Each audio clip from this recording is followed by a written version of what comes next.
आइए आज हम स्टडी करेंगे क्वेश्चन नंबर 21। कह रहा है strongest bond is in between. तो ये जो चार विकल्प दिए गए हैं इनमें से पूछ रहा है कि सबसे मजबूत कौन सा आबंध होगा या किस किस के बीच सबसे मजबूत आबंध होगा। तो इसको देखते हैं 21 क्वेश्चन।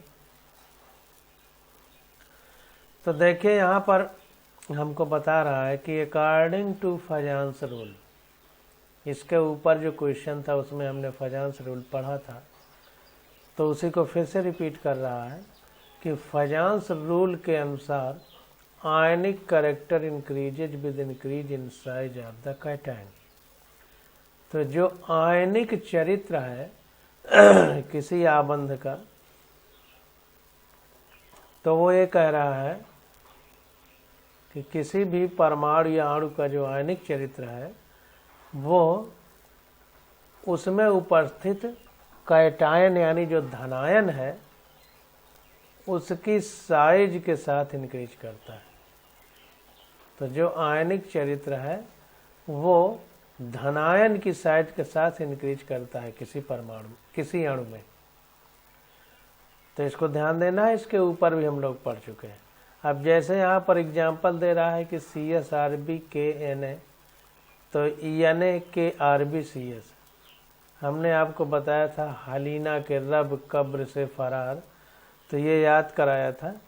तो ये पहला वर्ग जो है उसमें नीचे की ओर जाने पर ये सबसे ऊपर है, फिर उससे नीचे ये, फिर उससे नीचे ये, फिर उससे नीचे ये। तो देखिए नीचे जाने पर साइज यानी आकार बढ़ता है।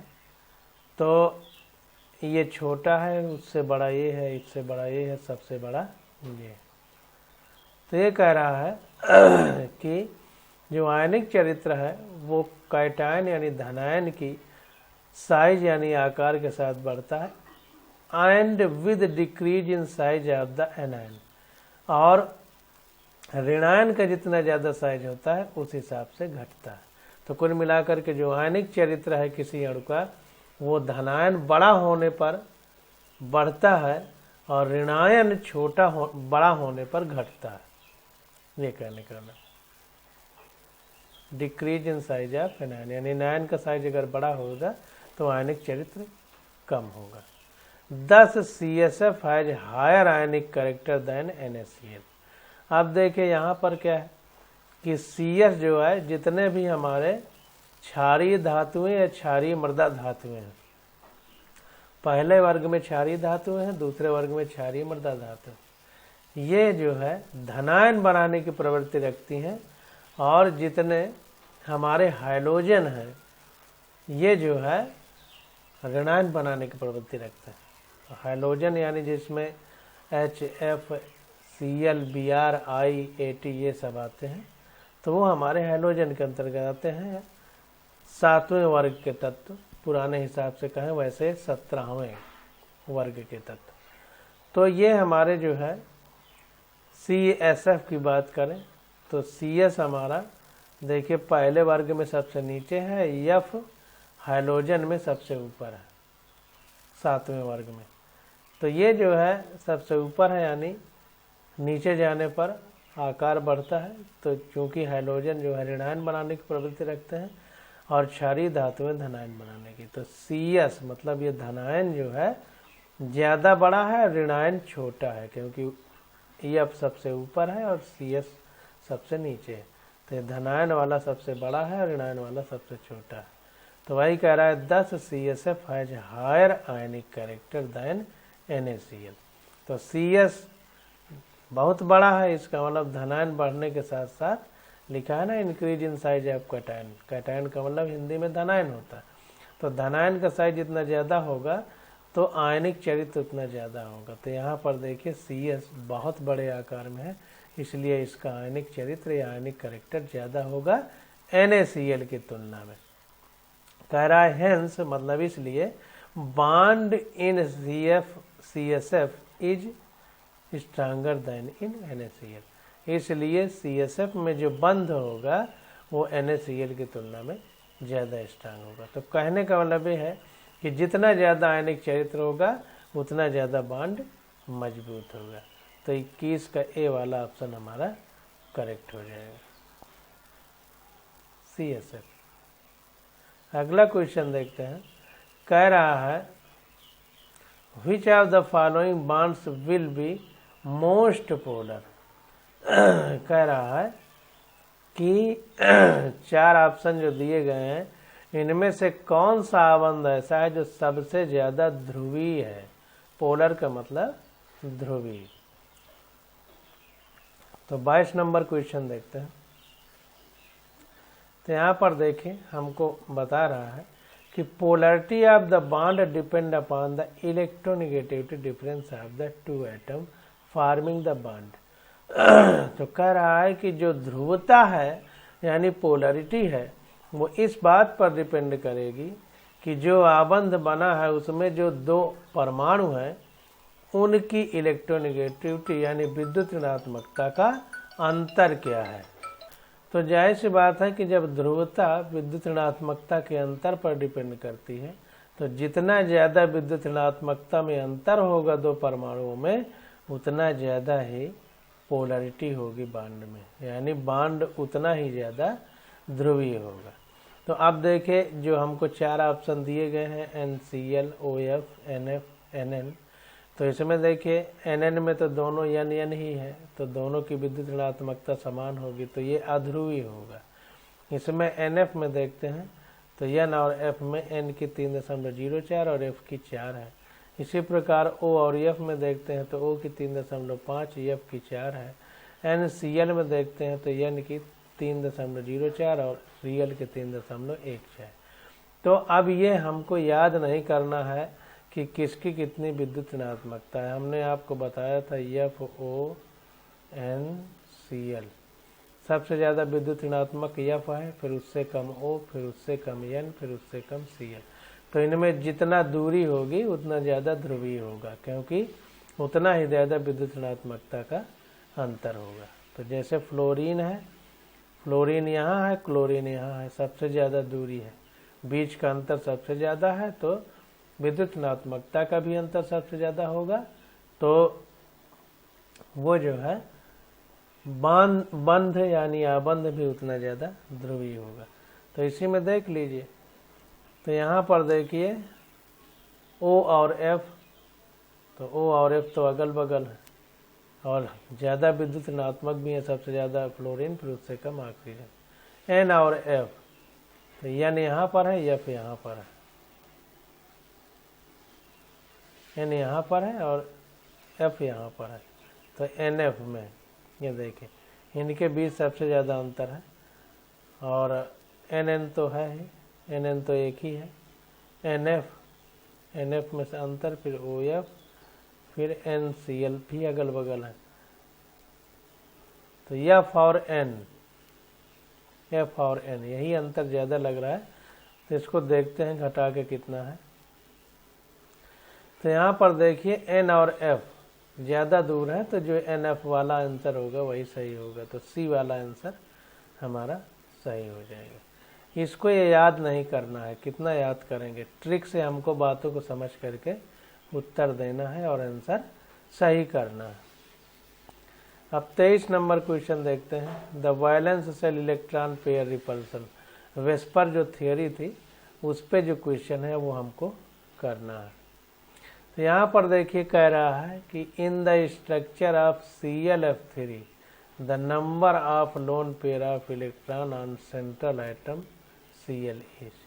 तो कह रहा है कि ClF3 में जो है जो केंद्रीय परमाणु Cl है हमारा, हमने आपको बताया था कि कैसे पता कि केंद्रीय परमाणु Cl है।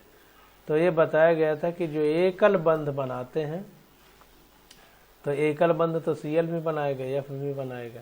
तो पहले तो ये कि एकल बंध जो बनाते हैं वो बाहर की तरफ रहते हैं, केंद्रीय परमाणु की केंद्र की तरफ नहीं रहते।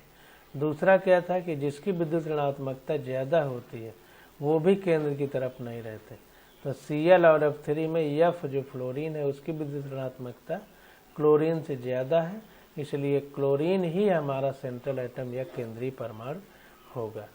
तो हमसे पूछा जा रहा है कि ClF3 के स्ट्रक्चर में जो Cl केंद्रीय परमाणु है इस पर कितने अयुग्मित इलेक्ट्रॉनों का जोड़ा है। लोन पेयर मतलब अयुग्मित जो आबंध नहीं बना रहा है। इसका चित्र बना के देख रहे हैं हम लोग। तो यहाँ पर देखिए चित्र बनाया गया है ClF3 का। तो Cl हमारा केंद्रीय परमाणु है। अब चूंकि Cl 7वें ग्रुप में 7वें वर्ग का है, वैसे आवाज सारणी में 17वें लिखा गया है, तो 7वें का है तो इसका मतलब इसकी बाहरी कक्षा में 7 इलेक्ट्रॉन होंगे। तो 7 इलेक्ट्रॉन है तो 3 तो फ्लोरीन के साथ आबंध बना लेंगे, 4 बचेंगे। तो ये 4 देखिए 2 2 4 इलेक्ट्रॉन पड़े हुए हैं। तो यहाँ पर जो है स्ट्रक्चर ये बन गया। तो 4 को अगर जोड़े में बताएं हम तो 2 जोड़ा कहेंगे। तो 2 जोड़े जो है अयुग्मित इलेक्ट्रॉन पड़े हुए हैं।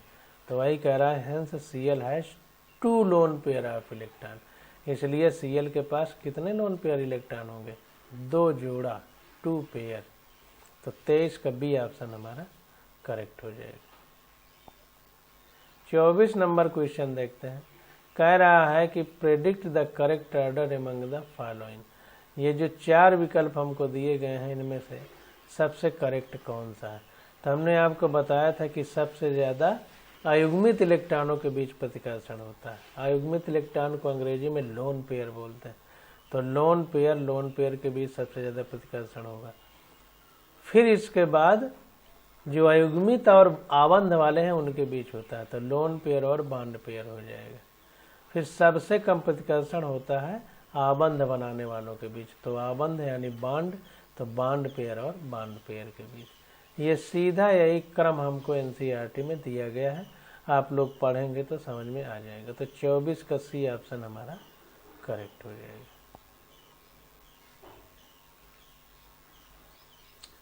तो देखिए 24 का सी ऑप्शन हमारा करेक्ट है। कह रहा है according to VSEPR theory the repulsive force between lone pair and lone pair are greater. कह रहा है वेस्पर थियोरी के हिसाब से अगर हम लोग देखें तो जो अयुग्मित इलेक्ट्रॉन है उनके बीच प्रतिकर्षण ज़्यादा होता है, यानी लोन पेयर के बीच प्रतिकर्षण ज़्यादा होता है between lone pair and bond pair, तुलना में अयुग्मित इलेक्ट्रॉन और आबंधित इलेक्ट्रॉन के बीच। Which are further greater than bond pair and bond pair, जो कि फिर से ज़्यादा होता है आबंध वाले इलेक्ट्रॉनों के जोड़े के बीच में, जो प्रतिकर्षण होता है उसकी तुलना में। तो 24 का सी ऑप्शन हमारा करेक्ट हो जाएगा। अब 25 नंबर क्वेश्चन देखते हैं। तो 25 नंबर क्वेश्चन में कह रहा है which of the following species contains 3 bond pair and 1 lone pair around the central atom. तो कह रहा है कि जो 4 विकल्प दिए गए हैं इनमें से किसमें जो है जो हमारा केंद्रीय परमाणु है वो 3 आबंध बनाता है और 1 जोड़ा जो है अयुग्मित इलेक्ट्रॉन उसके पास। 3 आबंध बना ले और 1 जोड़ा अयुग्मित इलेक्ट्रॉन। इसको देखते हैं। देखिए 5वें वर्ग में PCl5 है, तो 3 तो आबंध बना लिए, 2 बच जाएंगे, तो 1 लोन पेयर इसमें बच जाएगा। इसका फिगर देखते हैं। तो 25 का देखिए डी ऑप्शन हमारा करेक्ट हो गया। तो उसने सारे बना करके दिखा दिए हैं। अच्छा है, सारे बनेंगे तो आपको और अच्छा से क्लियर होगा। तो देखिए सबसे पहले जो पहला ऑप्शन था H2O उसका बनाया। तो ऑक्सीजन हमारा 6वें वर्ग का तत्व है। अगर 6वें का है तो बाहरी कक्षा में 6 इलेक्ट्रॉन होंगे। 2 इलेक्ट्रॉन हाइड्रोजन के साथ आबंध बना लिए तो 4 इलेक्ट्रॉन बच जाएंगे, यानी 2 लोन पेयर। हमसे क्या पूछ रहा है? 1 लोन पेयर होना चाहिए। तो यहाँ पर 2 बॉन्ड पेयर हैं और 2 लोन पेयर है। 2 बॉन्ड हैं तो 1 पेयर यानी 1 जोड़ा इलेक्ट्रॉन मिलके 1 आबंध बनाते हैं, तो यानी 2 बॉन्ड पेयर यानी 2 आबंधित इलेक्ट्रॉन है 2 जोड़े, और 2 जोड़े बिना आबंध वाले। अगला है हमारा BF3। तो BF3 में देखिए B हमारा 3रे वर्ग में है और 3 फ्लोरीन से रिएक्शन हो गई है तो BF3 बना है। तो 3 इलेक्ट्रॉन इसकी बाहरी कक्षा में होंगे क्योंकि 3रे वर्ग का है और 3 फ्लोरीन से बना लिया बंध, तो इसके पास अयुग्मित इलेक्ट्रॉन 1 भी नहीं बचा, तो 0 लोन पेयर है और आबंध 3 है, तो एक आबंध बनने में एक जोड़ा इलेक्ट्रॉन लगता है, तो 3 बॉन्ड पेयर होंगे इलेक्ट्रॉन। अब आ जाते हैं NH2-, तो NH2- में N हमारा 5वें वर्ग का तत्व है और 2 हाइड्रोजन के साथ इलेक्ट्रॉनों का जोड़ा बन गया, तो 2 इलेक्ट्रॉन यहाँ यूज हो गए, तो 3 हमारे बच जाएंगे, तो 1 2 3 बच गए। अब ये इसमें निगेटिव लगा है, इसका मतलब 1 इलेक्ट्रॉन बाहर से आया, तो 3 की बजाय 4 हो गए, क्योंकि 1 बाहर से आया। निगेटिव का मतलब 1 बाहर से आया है और पॉजिटिव का मतलब 1 बाहर गया है। तो यहाँ पर देखें तो 2 बॉन्ड पेयर हैं और 2 लोन पेयर हैं, 2 लोन पेयर हो गए और 2 बॉन्ड पेयर।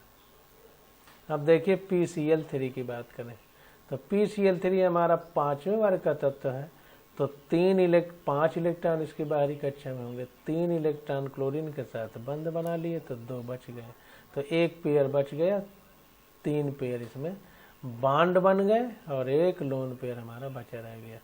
तो यहाँ पर 3 bond pairs and 1 lone pairs. तो इसी में एक जोड़ी इलेक्ट्रॉन बिना आबंध वाले हैं और यही हमसे क्वेश्चन में पूछ रहा था, इसलिए 25 का डी ऑप्शन हमारा करेक्ट हो जाएगा। 26 नंबर क्वेश्चन देखते हैं। कह रहा है विच of the following is not A correct statement. इसको ध्यान दीजिएगा, नॉट पूछ रहा है, मतलब गलत कौन सा है ये पूछ रहा है। तो 26 का डी ऑप्शन हमको दिया गया है, तो उसको देख लेते हैं। Every AB5 molecule does in fact have square pyramidal structure. कह रहा है कि जितने भी AB5 टाइप के अणु होते हैं, यानी केंद्रीय परमाणु 1 हो और बाहरी परमाणु 5 हो, तो हमेशा स्क्वायर पिरामिडल स्ट्रक्चर बनाते हैं। ऐसा बिल्कुल नहीं, ये निर्भर करेगा कि उसमें कितने लोन पेयर हैं, यानी अयुग्मित इलेक्ट्रॉन है, उसके हिसाब से आकृति निर्धारित होती है। तो इसलिए ऐसा नहीं है कि हमेशा स्क्वायर पिरामिडल स्ट्रक्चर ही बनाए AB5 मॉलिक्यूल। तो इसलिए 26 का डी हमारा गलत हो जाएगा। और देख लेते हैं, multiple bond are always shorter than corresponding single bond. तो जितने मल्टीपल बॉन्ड होते हैं, यानी एक बॉन्ड से ज़्यादा हो, तो वो छोटे होते हैं सिंगल बॉन्ड की तुलना में। तो हमने आपको इसको याद करने की ट्रिक बताया था कि एक लकड़ी ले लीजिए, अगर अकेली है तो लंबी है, उसके 2 भाग बना के आपस में पकड़ लीजिए, तो 2 बॉन्ड हो जाएंगे, तो छोटी होगी ना जब भी इसे तोड़ेंगे। 3 बार तोड़ेंगे तो और छोटी होगी। तो जितने भी ज़्यादा मल्टीपल बॉन्ड होते हैं एक बॉन्ड से ऊपर वाले, वो छोटे होते जाते हैं सिंगल बॉन्ड की तुलना में। आगे कह रहा है the electron deficient molecule can act as a Lewis acid. जो इलेक्ट्रॉन डिफिशिएंट मॉलिक्यूल है, यानी जिसमें इलेक्ट्रॉन की कमी होती है, वह लुईस एसिड की तरह बिहेवियर करता है, व्यवहार उसका लुईस एसिड की तरह होता है। तो अभी हम आगे चैप्टर में पढ़ेंगे कि लुईस एसिड क्या होते हैं, लुईस बेस क्या होते हैं।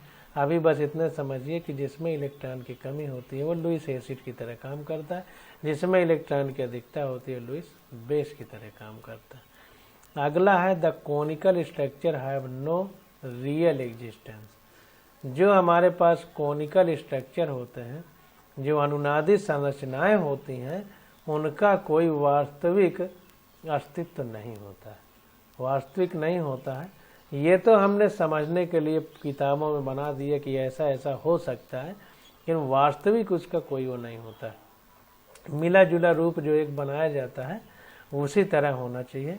बाकी जो अलग अलग बनाए गए हैं वो ये बताया गया है कि इस पोजीशन में भी हो सकता है, इस पोजीशन में भी, इस पोजीशन में भी हो सकता है। उस समय जब हम देख रहे हैं वास्तव में है कि नहीं, ये क्लियर नहीं रहता, तो इसलिए इनका कोई वास्तविक अस्तित्व नहीं होता है, कोनिकल स्ट्रक्चर यानी अनुनादित संरचनाओं का। तो 26 का डी ऑप्शन हमारा जो है गलत है, बाकी सारी बातें सही है। तो 26 का डी ऑप्शन हमारा करेक्ट हो जाएगा। अब देखिए यहाँ पर बता रहा है कि फॉर AB5 मॉलिक्यूल, यानी सेंट्रल आइटम 1 हो और बाहर वाले 5 हो, टर्मिनल आइटम जिनको अंग्रेजी में कहते हैं। तो कह रहा है देयर आर 3 पॉसिबल जियोमेट्री। तो 3 प्रकार से उसकी आकृतियाँ बन सकती हैं। स्क्वायर प्लानर पेंटागोनल हो सकता है, यानी प्लेन भी हो और 5 तरफ आकृतियाँ। ऐसे देखिए एक प्लेन में भी हो और ये सारे एक प्लेन जैसे कागज़ का प्लेन है उसमें हो, तो ये जो है जो हमारा ये होगा एंगल वो 72 डिग्री होगा। तो ये प्लानर पेंटागोनल है। पेंटागोनल का पेंटा माने 5 होता है, तो यानी 5 कोने हो उसमें, या यूँ कह सकते हैं कि 5 इस तरह से लाइनें हो, 1 2 3 4 5, और एक ही प्लेन में हो, तो प्लानर भी है पेंटागोनल भी है ये स्ट्रक्चर। या इस तरह हो सकता है स्क्वायर पिरामिडल, मतलब स्क्वायर जो 4 लकीरें हैं ये तो एक प्लेन में है और ऊपर की तरफ ये एक भी हो जाए, तो इनको सबको मिलाया गया देखिए तो मंदिर जैसी संरचना बन गई, यानी ऊपर को पिरामिड जैसे बन गया। तो ये जो 4 हैं इनके बीच तो 90-90 डिग्री का कोण हो जाएगा, और ये चीज़ ये भी ऊपर की तरफ है तो ये अलग हो जाएगा। या फिर ट्राइगोनल बाई पिरामिडल हो सकता है कि 3 भी ऐसे त्रिकोण बना लें, एक भी ऊपर हो जाए एक भी नीचे हो जाए, तो इसको अगर मिलाएंगे इस तरह तो एक पिरामिड ऊपर की ओर बन जाएगा, इसको नीचे मिलाएंगे तो एक पिरामिड नीचे की ओर बन जाएगा। 2 पिरामिड बनेंगे, 2 का मतलब बाई, उसी को डाई भी कहते हैं उसी को बाई भी कहते हैं। तो ट्राइगोनल बाई पिरामिडल मतलब त्रिकोणीय द्विपिरामिडीय हिंदी में अगर कहें। इसको स्क्वायर पिरामिडल का मतलब चतुष्फलकीय पिरामिडीय कह सकते हैं। वर्गाकार वर्ग समतलीय पिरामिडीय कह सकते हैं स्क्वायर पिरामिडल। समतल में होगा एक स्क्वायर, तो स्क्वायर पिरामिडल मतलब वर्गीय पिरामिडीय हिंदी में कह सकते हैं। इसको प्लानर पेंटागोनल मतलब समतलीय पेंटागोनल यानी 5 इसमें रेखाएं हैं। तो इस प्रकार से इसमें 3 संरचनाएं संभव हैं, जबकि क्वेश्चन में कह रहा था कि केवल एक ही है, इसलिए 26 का डी ऑप्शन हमारा सही नहीं था। तो यहाँ पर देखिए लिख रहा है out of this 3 geometry it is only trigonal bipyramidal shape in which bond pair repulsion are minimum. कह रहा है कि जो 3 हमको आकृतियाँ दी गई हैं उनमें से एक जिसको कहेंगे ट्राइगोनल बाइपिरामिडल, ये तभी बनेगी जब बॉन्ड पेयर रिपल्सन कम होगा, and hence this geometry is the most probable geometry of AB5 molecule. इसलिए जो AB5 अणु है हमारा उसमें बहुत ज़्यादा संभावना है कि यही ट्राइगोनल बाइपिरामिडल बने, क्योंकि इसके पास लोन पेयर नहीं है, अगमित इलेक्ट्रॉन नहीं है। बॉन्ड पेयर रिपल्सन है केवल, लोन पेयर नहीं है। तो यही संरचना ट्राइगोनल बाइपिरामिडल बनने की ज़्यादा संभावना है ये वाली। तो इसलिए कुल मिला के कहने वाला 3 संभावनाएं हैं आकृतियों की, एक ही नहीं है। अब क्वेश्चन नंबर 27 देखते हैं। कह रहा है विच of the following is not iso structural with SiCl4। तो आइसो का मतलब सेम होता है उसी तरह।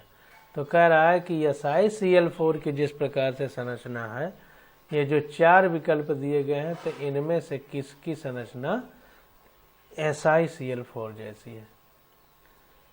तो यहाँ पर देखिए Si चौथे वर्ग का तत्व है, सल्फर हमारा 6वें का है।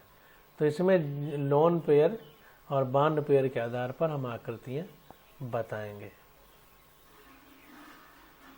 तो यहाँ देखिए बता रहा है कि SiCl4 NH4+ SO4- 2 and PO4- 3 ion are the example of molecule ion which are of AB4 type। तो सब में देखिए केंद्रीय परमाणु 1 है और जो टर्मिनल वाले हैं बाहरी वो 4 है। तो सब AB4 टाइप के आयन या अणु हैं। एंड हैव टेट्राहेड्रल स्ट्रक्चर, और सब में जो है 4 हैं, तो टेट्रा मीन्स 4 भुजाओं वाला आकृतियां बनाएंगे। टेट्राहेड्रल मतलब 4 भुजाओं वाली, चतुष्फलकीय जिसको कहेंगे, 4 फलक वाली।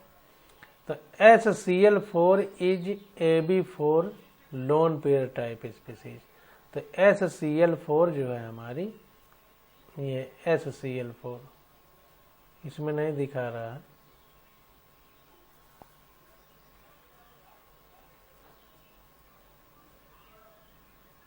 देखिए Si ये है और HCl4 ये है, उसमें दिखाया नहीं है, यहाँ लिखा नहीं, यहाँ पे नहीं लिखा है। तो HCl4 जो है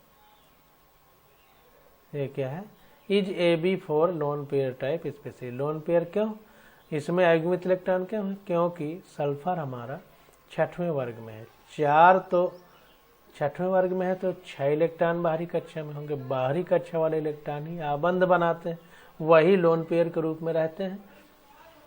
तो जाहिर सी बात है कि 4 ने तो आबंध बना लिया, तो 2 बचे रह जाएंगे। तो एक पेयर जो है, एक लोन पेयर बचा रह जाएगा। Although the arrangement of 5 sp3 dihybrid orbital in space is trigonal bipyramidal। तो ये कह रहा है कि Ab4 टाइप का है HCl4, और यद्यपि हमें यह पता है कि जो अरेंजमेंट होता है 5 sp3 हाइब्रिड ऑर्बिटल का, 5 जो है ऑर्बिटल है यानी कक्षक है, और कौन सी हाइब्रिडाइजेशन है या संकरण है, sp3d टाइप। तो अगर अंतराकाश में देखें तो इसकी आकृति क्या होती है, ट्राइगोनल बाइपिरामिडल। ट्राइगोनल बाइपिरामिडल अभी हमने ऊपर ही देखा है, ये देखें ट्राइगोनल बाइपिरामिडल sp3d में। तो इसमें भी sp3d स्ट्रक्चर होगा, इसीलिए बता रहा है असंकरण होगा।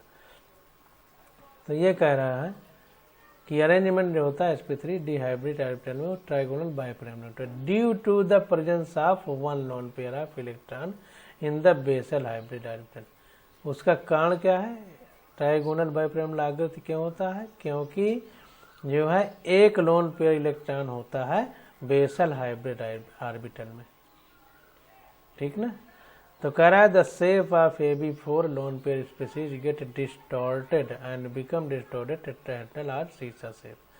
तो ये कह रहा है कि जब Ab4 होगा लोन पेयर और लोन पेयर प्रेजेंट होगा, तो क्या करेगा कि जो ये बिना लोन पेयर वाला स्ट्रक्चर है तो इसको थोड़ा दबाएगा।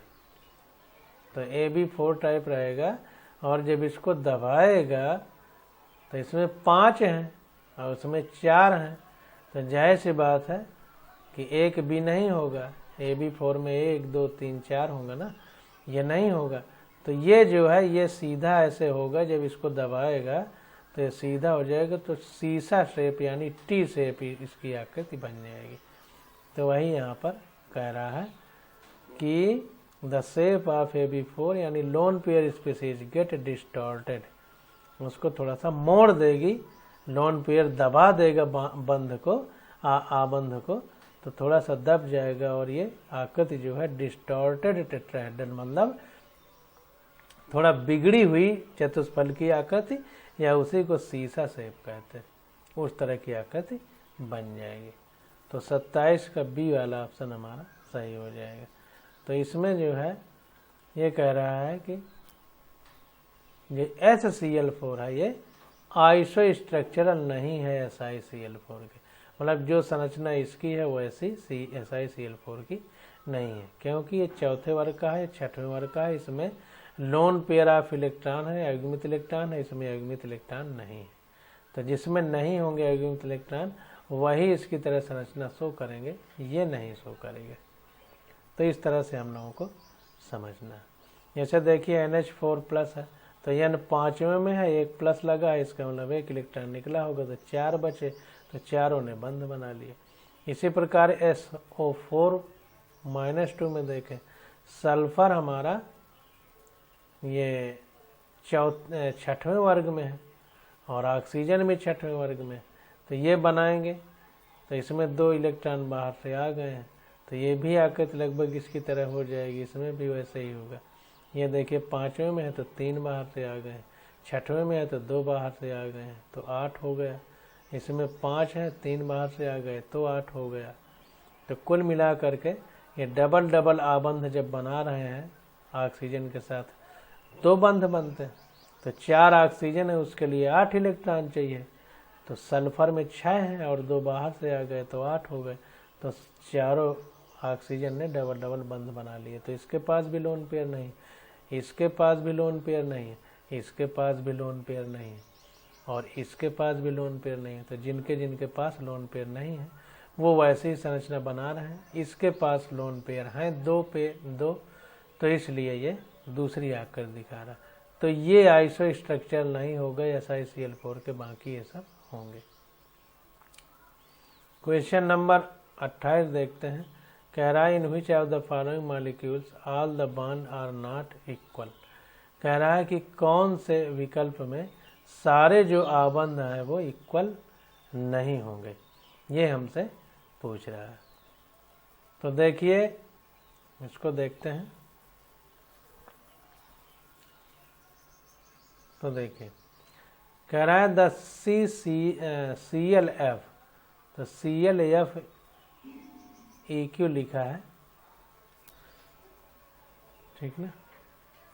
EQ का मतलब इक्विलिब्रियम हो सकता है या कुछ भी हो सकता है, उससे नहीं मतलब। तो कुल मिलाकर Cl और F का जो बॉन्ड लेंथ है वो 1.60 एंगस्ट्रॉम है। और while each of the 2 axial ClF, और अगर दोनों तरफ एक्सियल पोजीशन में ClF है तो Cl और Fa bond length is equal to 1.70 angstrom. तो ये देखिए एक्सियल पोजीशन की बात कर रहा है और ये EQ इसलिए लिखा है इक्विटोरियल यानी विषुवत रेखीय।